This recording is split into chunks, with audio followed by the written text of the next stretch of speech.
Hola, muy buenos días. Mi nombre es Jesús Renan Cervantes Obeso, estudiante de medicina de la Universidad Autónoma de Sinaloa. El día de hoy les voy a hablar acerca del screening o cribado del cáncer cervicuterino. Vamos a tener que el cáncer cervicuterino, como su nombre lo indica, va a ser una neoplasia que se va a producir en las células de la unión escamocolumnar del cuello uterino, que esta es una región que se va a encontrar entre el útero y la vagina. En cuanto a la etiología de la enfermedad, esta está perfectamente delimitada, en el cual el principal factor de riesgo de esta es la infección por el virus del papiloma humano, en especial el número 16 y número 18. En cuanto a la finalidad de este screening, es la detección de estos cambios precancerosos que en un momento dado pueden llegar a producir cáncer si no se dispone de un tratamiento temprano. Bueno, como se mencionó anteriormente, el principal agente causal del cáncer cervicuterino es la infección por el virus del papiloma humano. En la siguiente tabla se puede observar los siguientes serotipos, que se dividen en alto riesgo y bajo riesgo de padecer una neoplasia. Entre los de bajo riesgo se encuentran el número 6 y el número 11, que son los causantes de las verrugas genitales, entre ellos los condilomas acuminados. Entre los de alto riesgo se encuentran el número 16 y el número 18, que son los principales causantes del cáncer cervicuterino. Otros factores de riesgo como son agentes virales, el virus de inmunodeficiencia humana, factores genéticos, factores ambientales, como lo son el principal, el tabaquismo,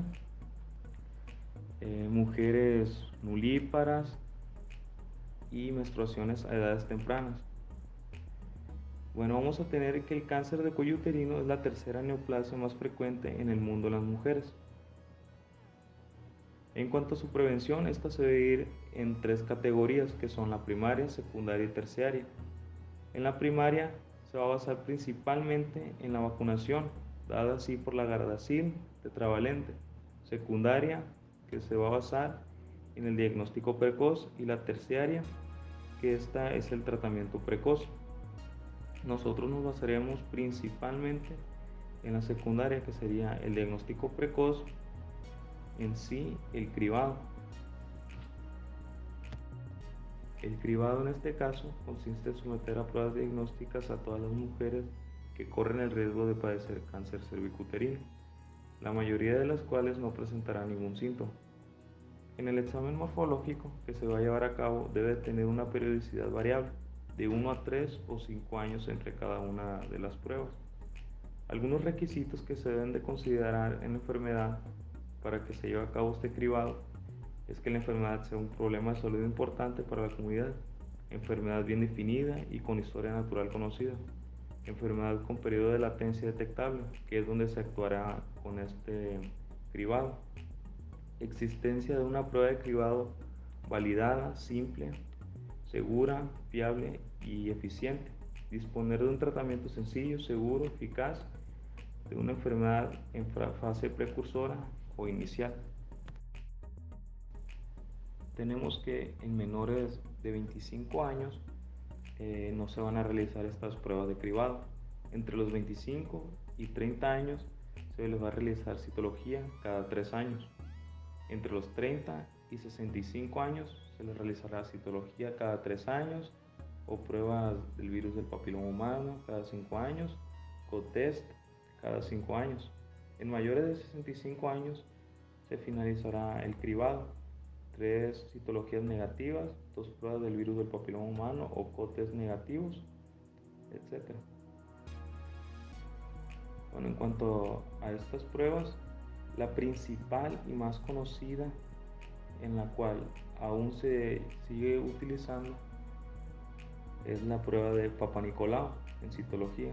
Es la única que se ha utilizado en grandes grupos de poblaciones y se ha demostrado que reduce la incidencia de cáncer cervicuterino y la mortalidad. Algunas otras pruebas, como son inspección visual mediante ácido acético o solución Lugol, o la detección del virus del papiloma humano, son prometedoras, pero todavía no se dispone de datos poblatorios comparables con su eficacia.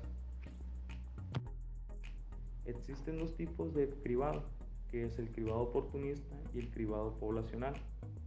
En el cribado oportunista, este va a tener falta de estructura propia, aprovecha su captación para la consulta realizada por la persona del sistema sanitario, no garantiza la equidad y su cobertura es inadecuada, con población cribada menor al 80%. En cuanto al cribado poblacional, este sí tiene estructura propia y utiliza una base censal para la captación de la población diana, con sistemas de rellamada a las mujeres que no asistieron, garantiza la equidad y la cobertura es adecuada por encima de un 80%. A continuación podemos observar la siguiente gráfica, que a partir de 1987 a 1990, mediante la introducción del sistema de rellamada, que es el cribado poblacional, el número de casos de mujeres con cáncer cervicuterino empezó a disminuir, como podemos ver en la imagen.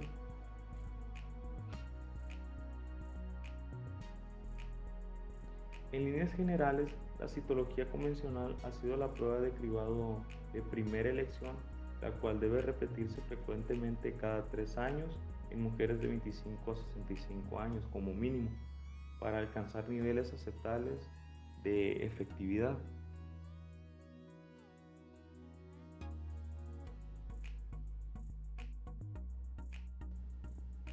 Vamos a tener que la primera persona en realizar estos estudios de citología fue George Papanicolaou, quien realizó por primera vez la técnica de Papanicolaou, como su nombre lo indica. George, proveniente de Grecia, se mudó a Estados Unidos para continuar con sus estudios de citología junto a su esposa. Una vez en Estados Unidos, se siguieron realizando sus diversos estudios, en el cual en diversas mujeres se encontraron que las células del epitelio escamocolunar sufrían algunos cambios que en un futuro podían llegar a ser causantes de cáncer.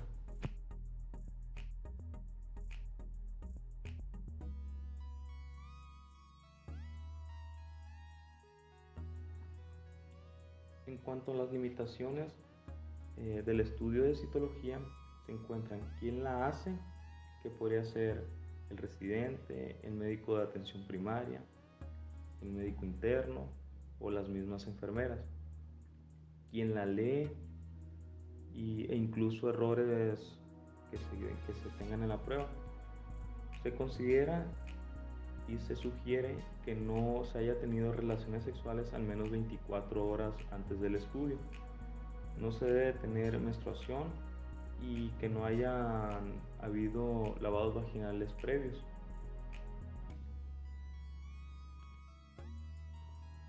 En conclusión, las pruebas de cribado no revelan algún diagnóstico de cáncer, o más bien no es su finalidad.